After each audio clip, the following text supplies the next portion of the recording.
প্রেমিকের বাড়িতে অনশনে বসতে এসে প্রেমিকের পরিবারের হাতে মারধরের শিকার হয়েছেন হাবিবা আক্তার নামের এক তরুণী।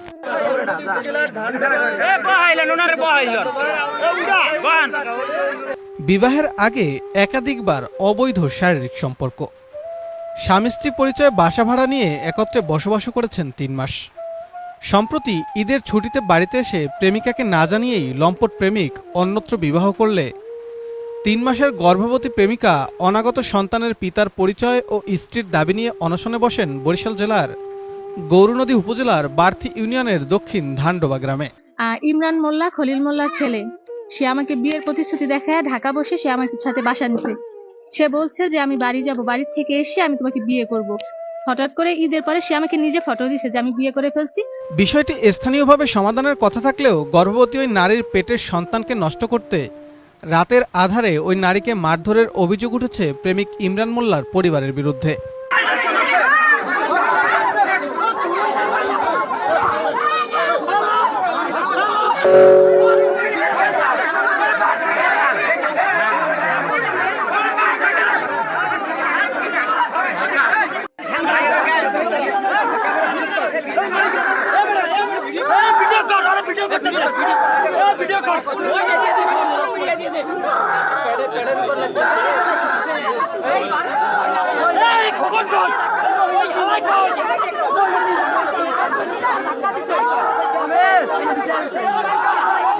গত 2 দিন আগে ওই নারী দ্বিতীয়বারের মতো প্রেমিক ইমরান মোল্লার বাড়িতে এসে অনশনে বসতে চাইলে তার পেটে লাথি দিয়ে পেটের সন্তানকে নষ্ট করে দেওয়ার চেষ্টা করেন প্রেমিক ইমরানের পরিবার। এ সময় সাংবাদিকদের সামনেই ভুক্তভোগী ওই নারীকে মারধর করে রক্তাক্ত করে ইমরানের পরিবারের সদস্যরা।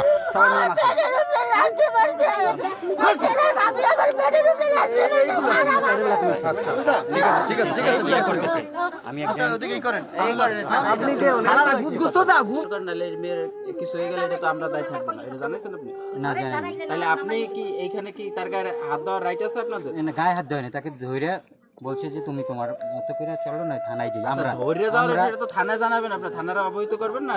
পরে আহত অবস্থায় ওই নারীকে গৌরনদী উপজেলা স্বাস্থ্য কমপ্লেক্সে ভর্তি করা হয়। অনশনে বসা হাবিবা নামের ওই তরুণীর দাবি, প্রেমিক ইমরান মোল্লা ঢাকায় নিয়ে ওই মেয়েকে চাকরির ব্যবস্থাও করে দেন। এ সময় স্বামী স্ত্রী পরিচয়ে কুড়িল বিশ্ব রোড এলাকায় একটি বাসা ভাড়া নিয়ে দুজন 3 মাসেরও বেশি সময় একত্রে জীবনযাপন করেছেন। সম্প্রতি ঈদের ছুটিতে ইমরান বাড়িতে আসলে অনশনে বসা ওই নারীকে না জানিয়েই পরিবারের সম্মতিতে বিবাহ করে ফেলেন।